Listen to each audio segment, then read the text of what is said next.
At 7:42 in the morning on January 5, 1943, Lieutenant Red Cochran stood at the aft anti-aircraft battery of the cruiser USS Helena. His eyes were fixed on the horizon of the Guadalcanal Gulf. Four Japanese VAL bombers dived from the sky in a suicide formation, cutting through the air at 480 kilometers per hour. Cochran knew the brutal truth that every naval gunner lived with: the chances of hitting an enemy plane with conventional ammunition were practically zero. On average, the United States Navy had to fire 2,500 shells to bring down a single Japanese plane. 2,500. Most American ships sank before they could even fire that many rounds. The Japanese knew this perfectly well. Their commanders had studied American tactics, mapped every limitation of Allied anti-aircraft artillery, and openly mocked it.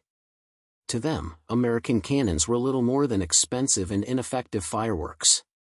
But on that morning, something completely different was loaded into the Helena's 5-inch guns. Something that Japanese engineers considered technically impossible. Something that, upon hearing the rumors, a Japanese admiral would have called a delusional American fantasy. A radio inside a bullet. To understand what happened that day over the waters of the Pacific, we need to go back 3 years in time to 1940, when war was already consuming Europe and America was preparing for the inevitable. The problem was simple to describe but seemingly impossible to solve. Conventional explosives only detonated under two conditions: direct impact or a predetermined time. Against targets moving at 640 kilometers per hour, both methods were completely useless.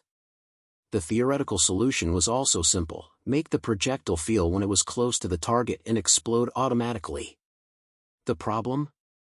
That required placing a radio transmitter and receiver inside an artillery shell. When this proposal reached the National Defense Research Committee, the response was unanimous and categorical: impossible. The numbers didn't lie. A 5-inch shell undergoes an acceleration 20,000 times the force of gravity when fired. 20,000 times. That would instantly crush any known electronic component. Additionally, the shell spins at 25,000 rotations per minute, a centrifugal force that no vacuum tube of the era could survive. But Dr. Merle Tuve, a brilliant physicist, simply did not accept the word impossible. For 18 months, in absolute secrecy, his team worked on what seemed like science fiction.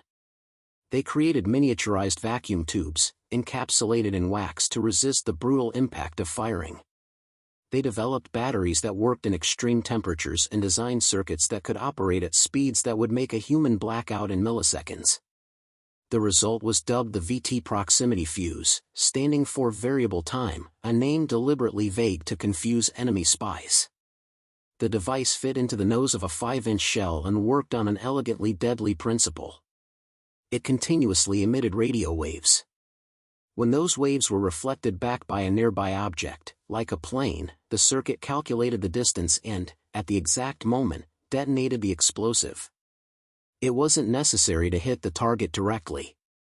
A close pass was enough to turn an enemy plane into burning wreckage.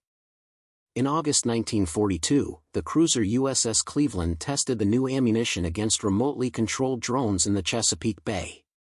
3 targets. 4 shots. 3 kills.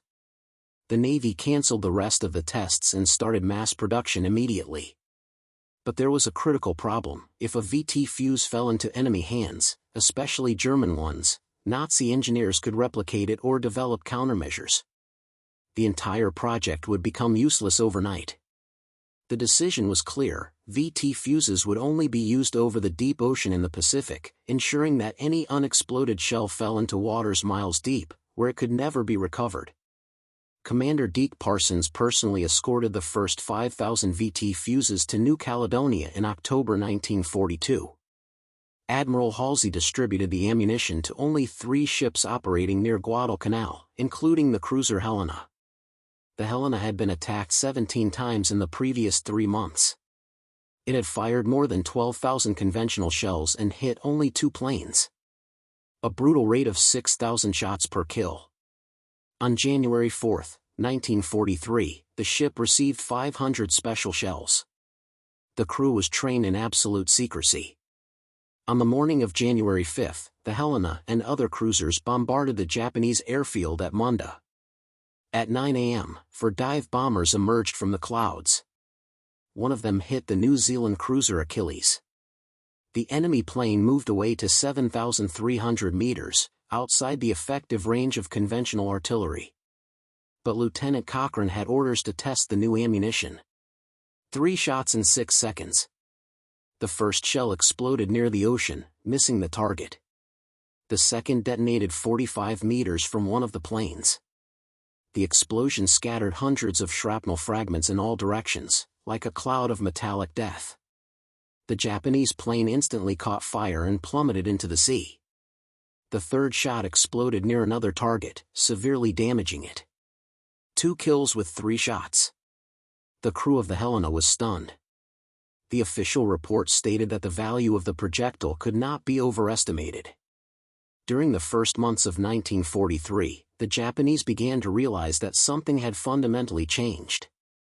Veteran pilots reported inexplicable experiences of planes being shot down by aerial explosions without direct impact. Commander Saburo Sakai, one of Japan's greatest aces, recorded in his diary that American shells were now exploding near his plane even when they didn't hit. Japanese naval intelligence desperately tried to figure out what was happening. They studied battle patterns, but they always reached the same conclusion: it was impossible to put a functional radio inside an artillery shell. Reports from the time classified the descriptions as technically implausible. Admiral Isoroku Yamamoto even commented sarcastically that if the Americans were doing this, they were also putting entire factories inside every ship. The reality was even more impressive. By late 1943, 87 different American companies in 110 factories were producing 40,000 VT fuses per day. In February 1943, the fuse found its ideal target, the torpedo bombers known as Bettys. With conventional fuses, the margin for error was critical. With the new technology, the margin for error simply didn't matter. Throughout 1943, the VT fuse was responsible for 50% of the kills, with an efficiency rate 300% higher than conventional ammunition. The confidence of Japanese pilots was rapidly disintegrating. The sky was becoming a death trap. At 1:57 in the morning on July 6, 1943, the USS Helena opened fire on Japanese destroyers in the Kula Gulf. Its rate of fire was devastating, 150 shells per minute. But the Helena exhausted its special ammunition and switched to conventional powder, which illuminated the ship with every shot, turning it into a perfect target. 3 torpedoes hit the Helena, which broke apart and sank in less than 20 minutes. More than 700 survivors were left adrift until they were rescued. The Helena had been the first ship to use VT fuses in combat. Between January 1943 and the end of the war, this technology fundamentally shifted the balance of power in the Pacific. Against kamikaze attacks, the efficiency was overwhelming. During the Battle of Okinawa, a single destroyer shot down 42 planes in 90 minutes using the new fuse. General George Patton described the shell as devastating, stating that a new method of warfare would have to be created. By the end of the conflict, more than 22 million fuses had been produced. The Japanese never managed to develop equivalent technology and paid for it with the loss of hundreds of planes and thousands of pilots. When Japanese engineers finally examined an intact fuse after the surrender, they were impressed by the elegant simplicity of the design. They admitted that if they had known it was possible, they would have tried, but they thought it was just American science fiction. Commander Deke Parsons moved on to the atomic bomb project. The USS Helena's hull was found in 2018, more than 800 meters deep, with its guns still in place. The VT proximity fuse was classified as one of the 3 most important inventions of the war, alongside radar and the atomic bomb. Today, this proximity technology is everywhere, from airbags to smartphone sensors. The same physics that allowed an artillery shell to know when it was near an enemy plane now protects millions of lives. But in January 1943, all that was known was that the impossible had become real. The Japanese called it a powder case, a contemptuous term for something they considered primitive.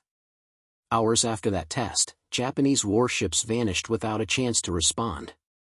without a single smoke of error. Only the deadly silence of technology that wasn't supposed to exist.